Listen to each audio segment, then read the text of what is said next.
What are you looking up?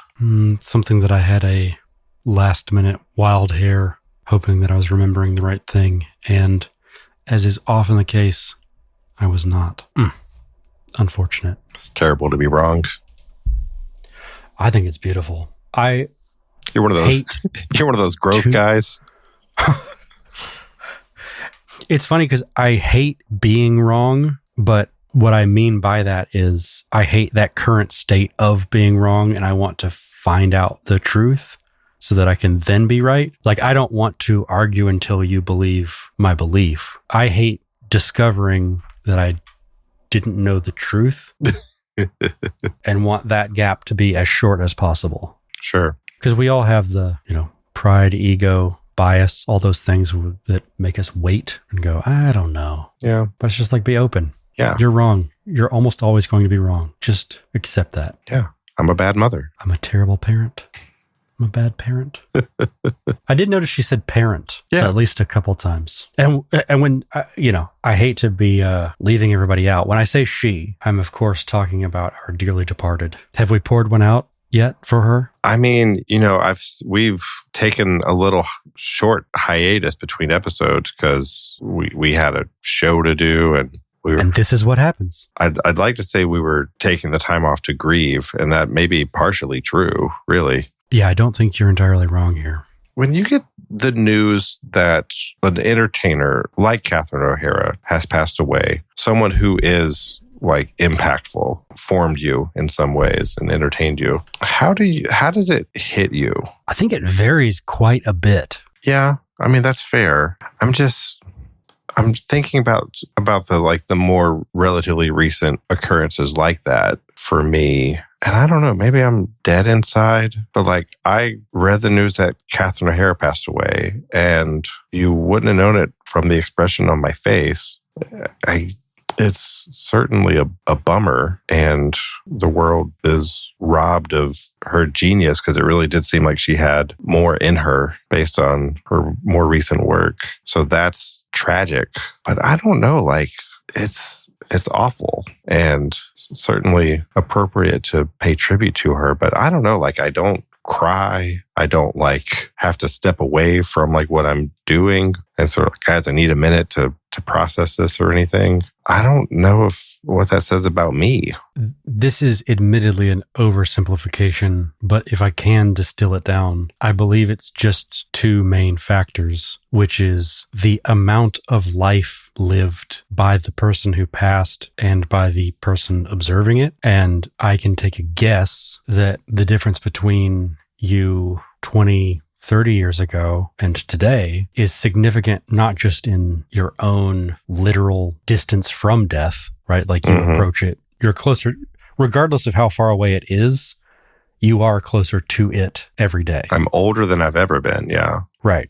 But you also have spent more time thinking about it, coming to terms with it, and maybe even accepting it in a way that you've probably thought about your own mortality in a way that you need to find peace with it. I think for someone like her, again, switching to sort of the other side of this formula, while I fully agree with you that things like Schitt's Creek and some of her more recent work shows that she did have a lot left in her, which again robs the world of that, but also her of being able to experience that joy of creating, which I think is the only time I feel alive when I'm creating.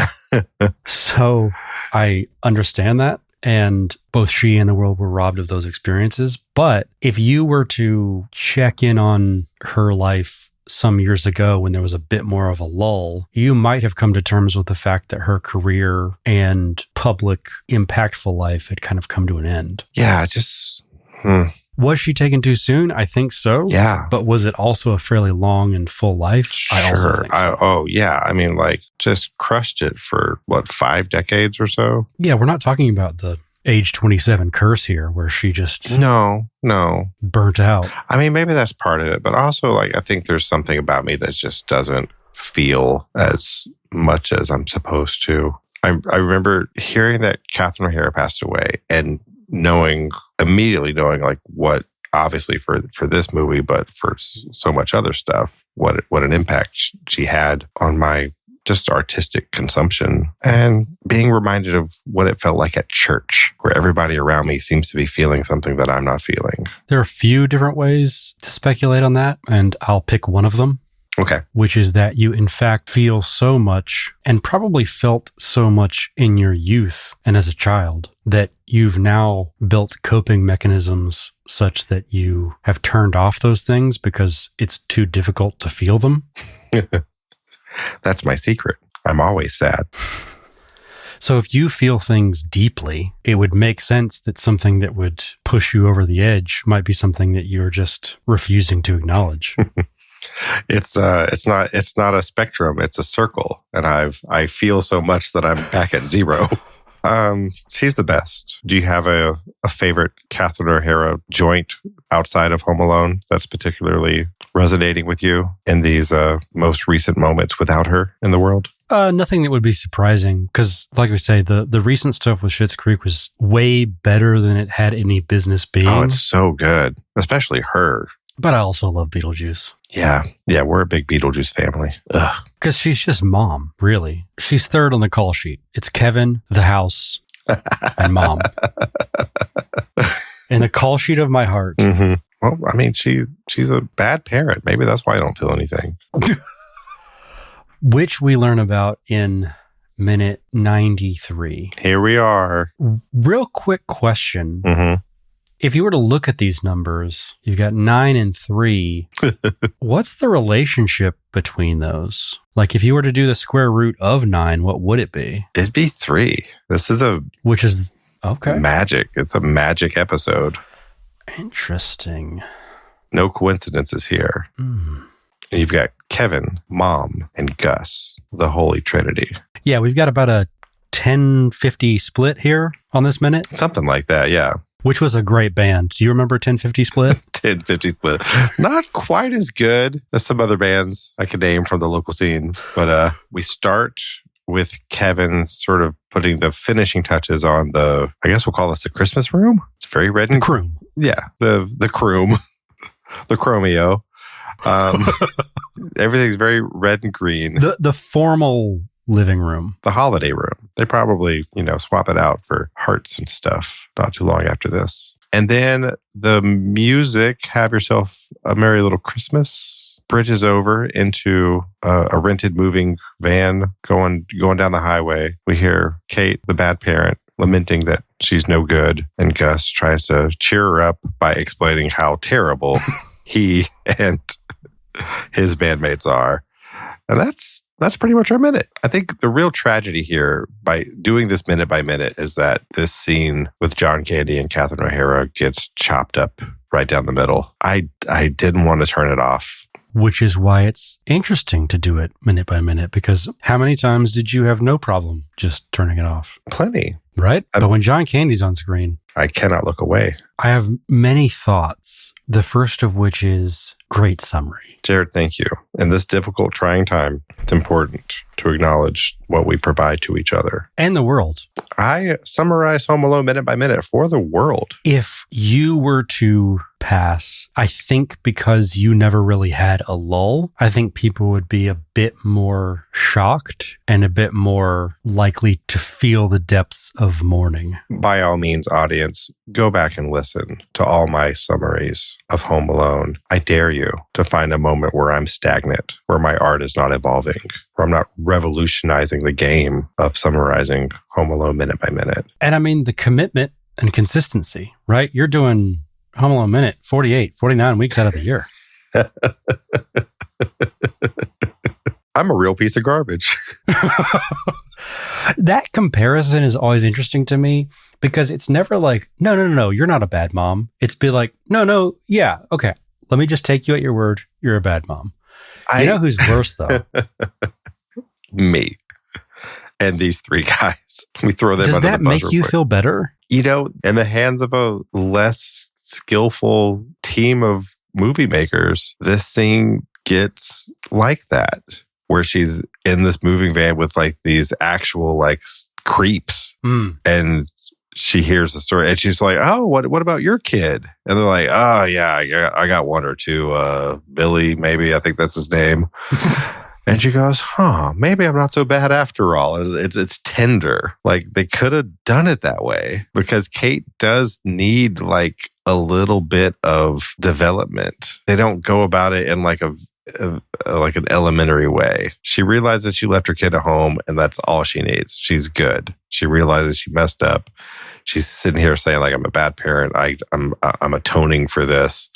The trip is the atonement. She doesn't need a lecture. She doesn't need a realization here. So we just get John Candy make up some stuff instead. I think she gets something better, which is a distraction, because instead of her ruminating on the bad parent idea, that intrusive thought, so instead of her spiraling, she's getting distracted. And Gus is so gentle with her that we've already let her off the hook because we've seen the length she's gone to get home to her kid. So we're good there. So for John Candy, or for Gus to treat her so gently here, like we're ready for that too. It really fits beautifully into the movie for a scene that was just, according to Chris Columbus, completely improvised at 5:30 in the morning, apparently. What I would pay for that whole reel. I know, right? We've talked about it before. What a party we would have. Because,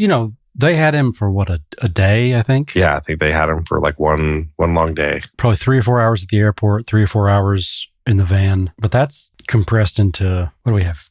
Maybe 2.5 minutes of this? Yeah. God knows what was. And that's part of the curation too, right? Like, yes, it's improvised, but so were the 30 other things that fell on the floor. And this is the version that we get. So I'll accept that it was probably the best one to use, but that doesn't mean that there's not brilliant stuff just sitting right there where he's just making up some sort of other approach to this scene. It's so good. And you can see Catherine O'Hara like just on the verge of cracking up a couple times in this minute. Well, which makes it feel more real. Like that's what good acting is, right? And that's why John Candy was so good, is he just embodied who that person was. And he wasn't coming up with stories. He was just like, well, this is what this person would be saying. And that level of honesty is, I think, what we find so amusing and entertaining. Chris Columbus acknowledges like that the improv skills that John Candy and Catherine O'Hara have years of experience in together. Also, I was about to say, yeah, like as a team too, right? Like they've worked off of each other before. I can make up a bunch of stuff about how it fits into the film's progression and stuff, but really we have two improvisational masters just goofing around for a minute. If we can go back, let's reset to Kevin. I have so many reasons for wanting a higher fidelity print of this film, but one of them in this moment would be getting certainty around the fact that I believe it's Megan's stocking he fixes. Okay.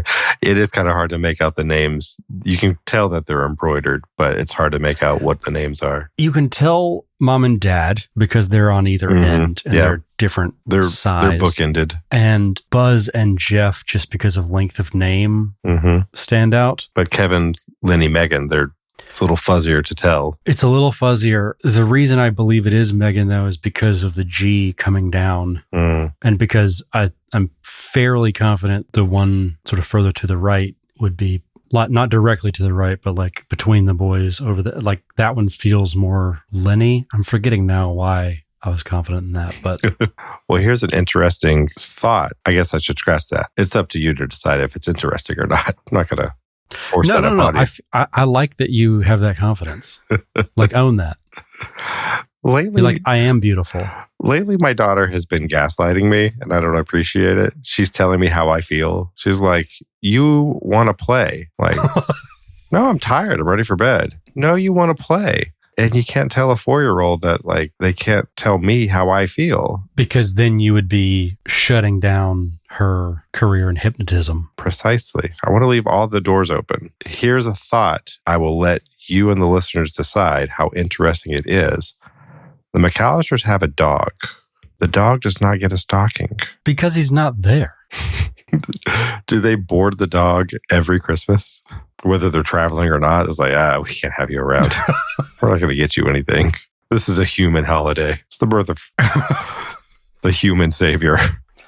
I mean, the formal living room too, right? Like that's, you don't put dogs in there. So you do put a dog in there. You put a statue of a dog. That's the most insulting thing. Like not having a stocking is one thing, but having like a stone replacement. Can I share this with you? My darling little sister recently purchased her first house. Very proud of her and love her. I don't think she listens. She has a very... Wait, no. Let's just get some clarification there. You're still proud of her and love her regardless of whether she listens, right? I am. You weren't saying just scratch that. If she hears this, I'm very proud of her.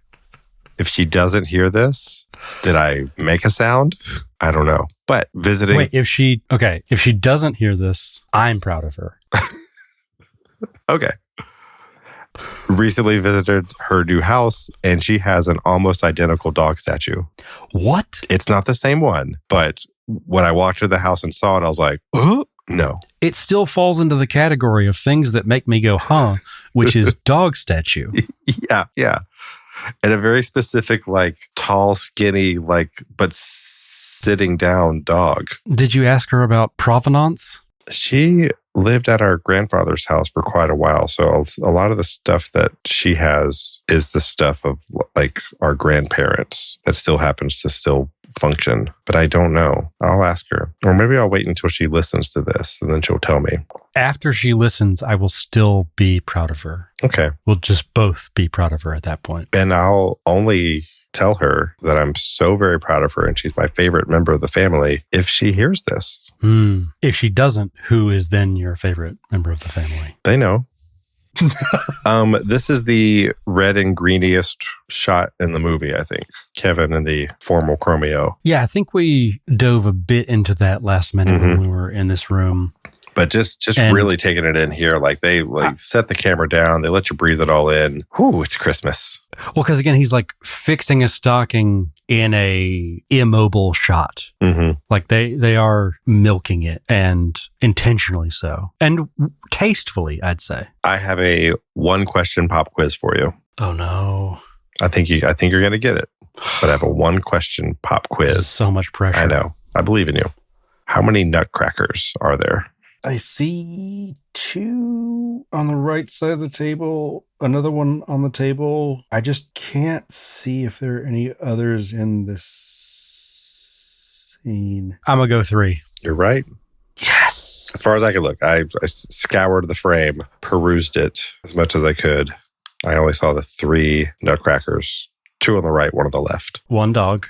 1 dog. 2 peacocks. And a partridge in a pear tree. It will always be funny. In the DVD commentary, Chris Columbus praises Macaulay Culkin's dramatic skills in this scene, that it's not easy to say nothing and just sit there on an ottoman and look sad, but Mac does it very well here. Pacing is a big part of that. While I mostly see children about half this age, seeing children of really any age before they kind of hit their teens, the way that they move is never about the journey.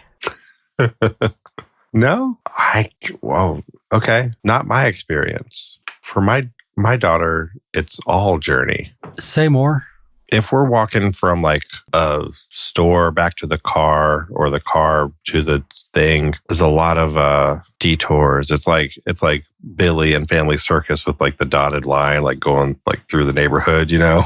So when I think of the movement of my 4-year-old, it's like, okay, we're going from the front door to the car, but we got to stop over here and sit on the rocker for a second. We've got to like walk along this ledge here.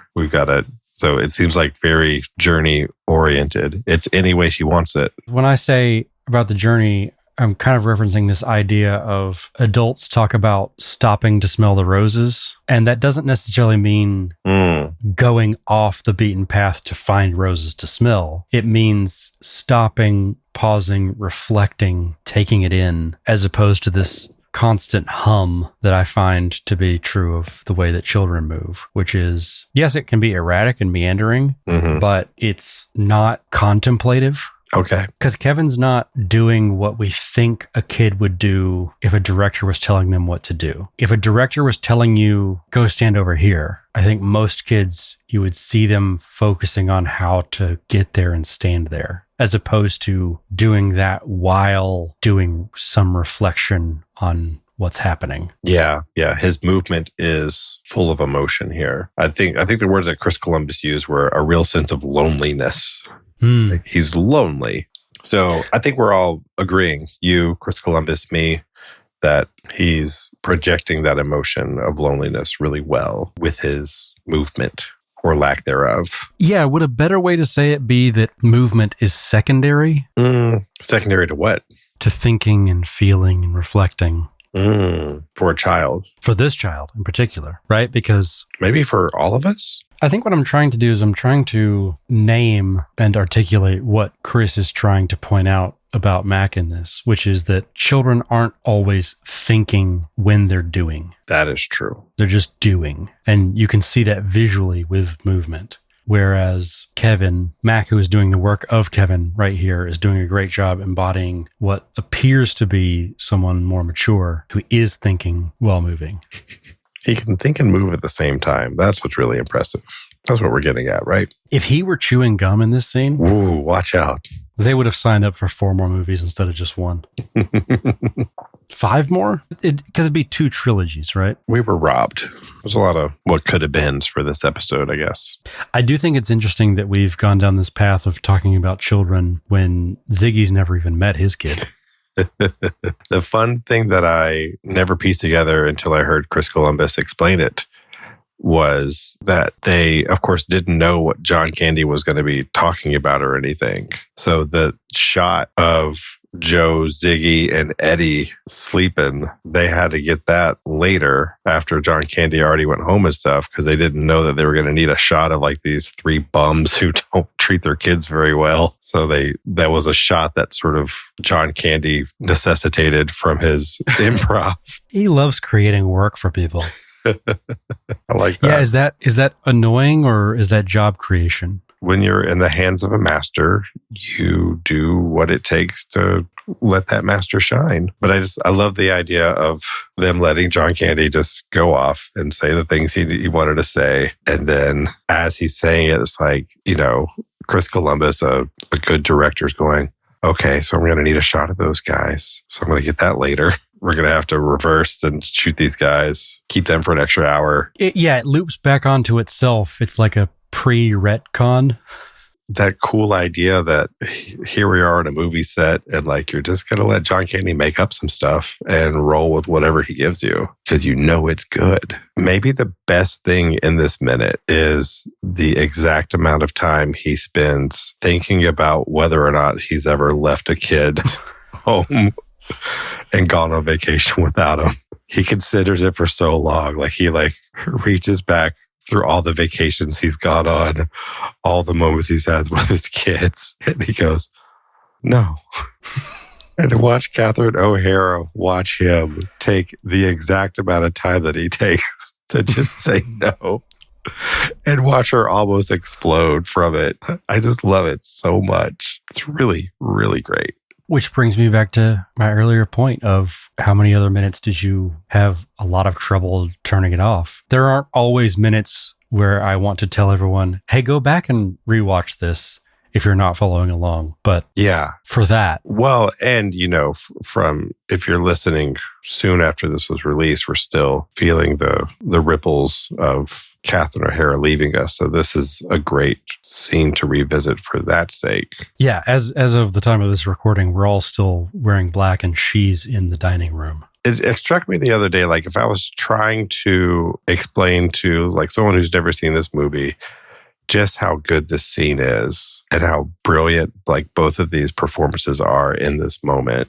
And Catherine O'Hara is kind of playing straight man to John Candy here. So which is always understated and like underappreciated. Yeah. She just asked him that question and he just sits there and waits, says no. And then he launches into his story about the funeral parlor. It's so good. And I feel bad for anyone who like watches it and like just shrugs it off, who doesn't understand how amazing this scene is. Because I remember those moments, like your dad would call you over on a Sunday afternoon. Hey, sit down and watch this with me, right? And it's some old movie and like you don't know why it's great. You don't know why your dad loves it so much. You're watching, you're like, this sucks, Dad. Like, I don't want to watch the Guns of Navarone at 9. Like, there are no minions in this. I think Fistful of Dollars is probably better for a 9-year-old. I'm having trouble believing that this narrative you've crafted that you don't feel anything. I'll ask you to go back and reread the minutes. I know. I just... Well, that's the thing. I get swept up in narrative. Stories make me feel something. Real people don't make me feel as much. It's because you're an idealist. Yeah, hard agree. Always striving for a better mom. All day. All day. Oh, we're not there yet. I know. I just can't. Oh, it really is. It really is a shame. Like when I got to this minute and realized that like we don't get to watch the whole thing. I mean, it's nice to split it up, I guess. But man, I don't know where this minute ends because I just kept watching it, and every time I kept going back to it to see where the minute ends, I just kept watching it. I can't look at the clock when John Candy's talking to me like that. That's about as good of a testament to a minute as you're going to get. Is this an elite minute? Is this top 10 maybe? This might be a top 10 minute. This top 10 minute brought to you by Slim Jims. Who's a good sponsor for the top 5 minutes? Take 5, the candy bar. Top 10 minutes would be like maybe Jiffy Lube. Oh, okay.